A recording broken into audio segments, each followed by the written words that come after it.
Hello, welcome to my channel. This, as you probably guessed, is a naked puppet. So let's have a go at making some skin for him. Now I have made a puppet once before.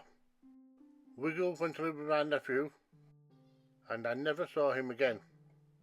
But this time I want to make something a little scarier and a little bit more realistic.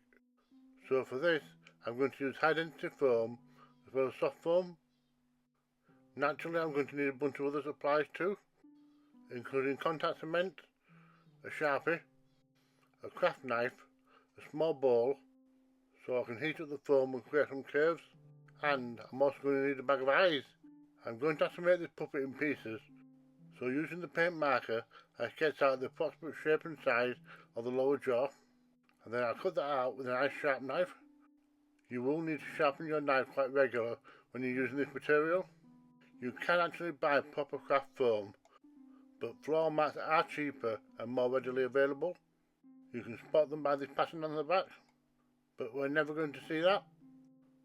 So after I've heated it up with the heat gun, I force it into shape by pushing it onto the bowl, and as it cools down it will retain that shape. Floor mats come with these extension pieces, so I'll cut off the tabs. So now I have a straight strip so I can create some extension to this chin. My glue of choice is contact cement. You need to spread it on both parts of what you want attaching, and once the glue is dry to the touch, you can connect them together. It will bond almost immediately, so you need to make sure that you've got everything lined up, as it will get very messy if you wish to start again. Once the contact cement is fully set, you can sand it down. This will not only neaten any glue overspills, but it will also round off the edges a little bit. When it comes to making a lot of complicated curves, you need to think ahead and do a lot of dry fitting. So continue to add a few more strips, including making a start on the top of the face. Bear in mind I'm not going off any plans, I'm making this up as I go along. Although in the back of my mind I'm going for something like a Henson style. At this point I haven't figured out how I'm going to attach the jaw, but I do want the mouth to open and close. Using a rounded file I make the pilot hole for the eyes. I've also carved out the nose and positioned it where I want it.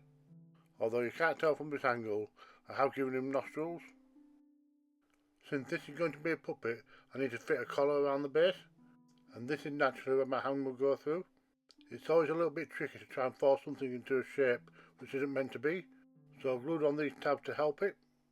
After all, they won't be seen on the inside. And now I can give it a quick test, make sure it fits, and allow a bit of extra space in case of shrinkage. The face needed some more detail adding to it, so I've glued on a couple of shallow raised areas for the eyebrows.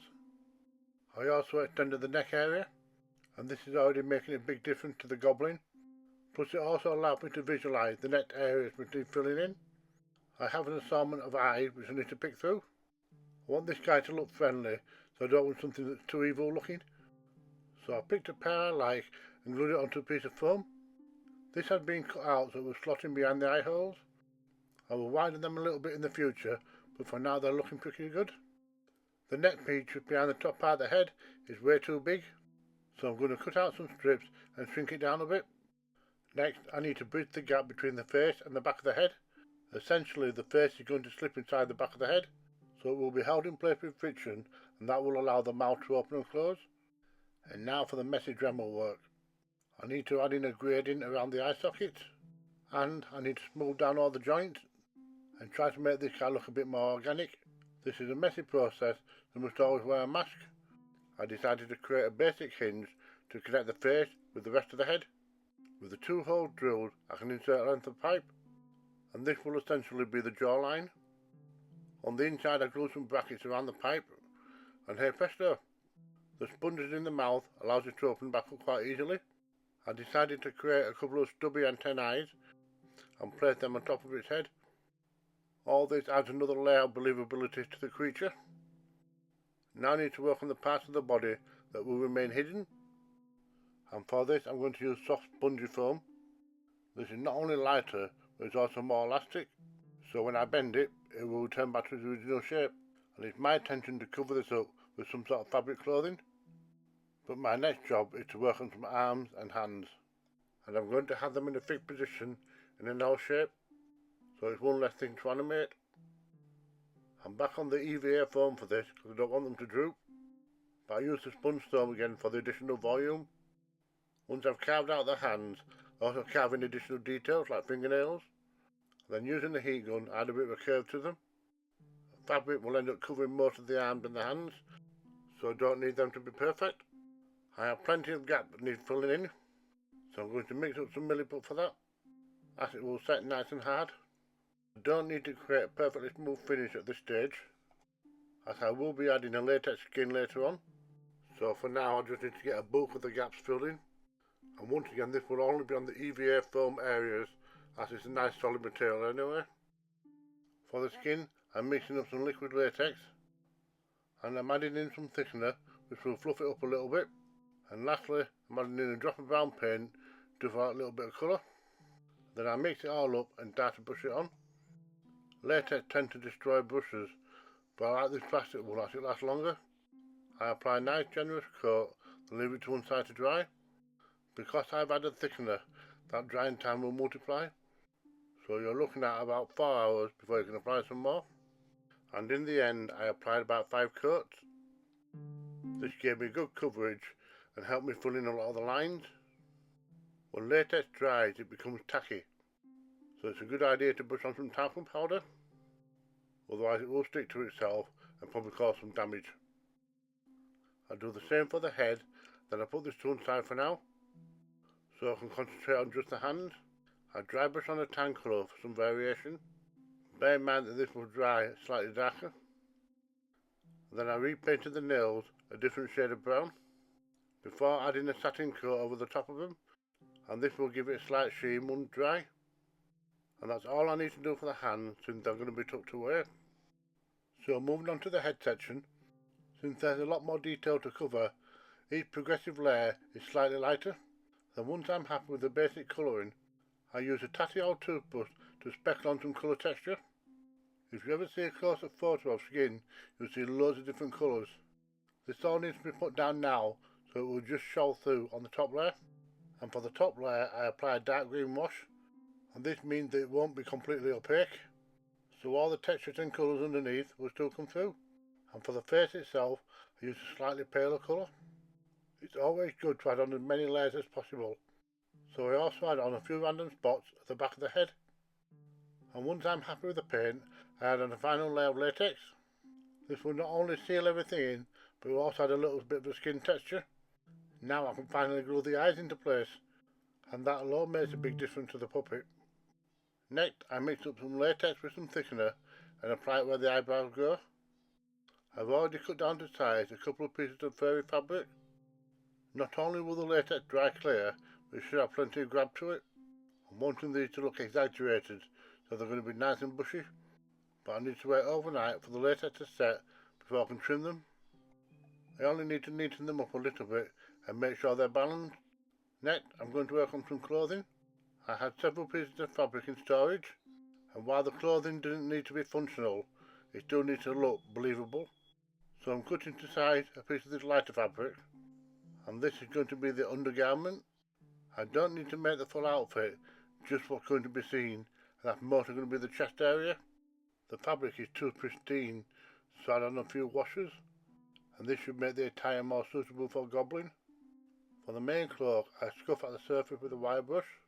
This should add a decent amount of wear and tear to it. I wrap the arms in the same material to create the sleeves. As you can see, I put a tube running through the body which connects to the hole in the arm. This will help ensure that it's lined up. I also covered up the shoulders to hide the joints. Now I'm digging out supply to make some basic jewellery. These bones were left over from making the Kandarian dagger a few years ago, so that'll make a nice little necklace. But first I need to remove all the seam lines, and I used a couple of different methods to do this. Then I drilled a hole for the thread to go through. I started off with a pilot hole from my tiny drill, then I stepped up to the bigger drill which should fit the cord, and then it's just a matter of giving them a couple of coats of white paint, and that should achieve the bleached bone effect. As for the other piece, that's going to represent a couple of wooden shoots, so I'm painting those a light and a medium brown. Then it's just a matter of threading them all. I made sure to use contrasting colours to help differentiate them. And that's the completed bone necklace. The other is much easier to thread as I don't need to do any drilling. And the last thing to do is hang them around the neck of my puppet and it's finished. I still don't know what it is, but it's definitely a goblin of some kind. I have a fair range of movement in his head, including being able to open and close his mouth a little bit. Everything else has to be achieved by moving the body.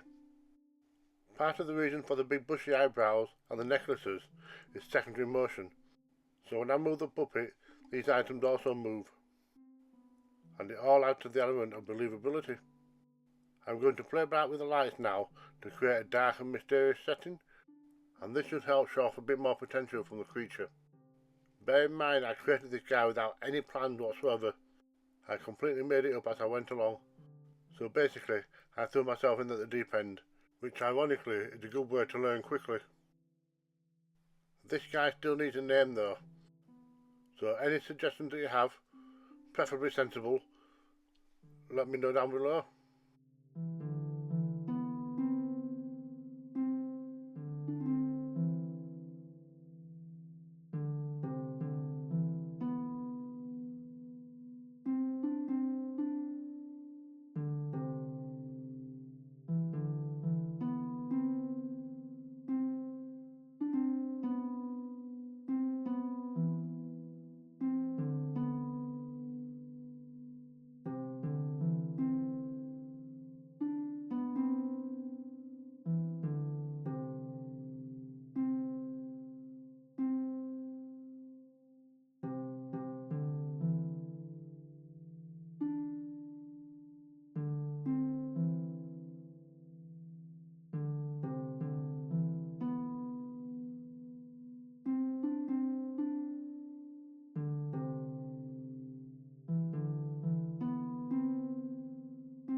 Thank you for watching.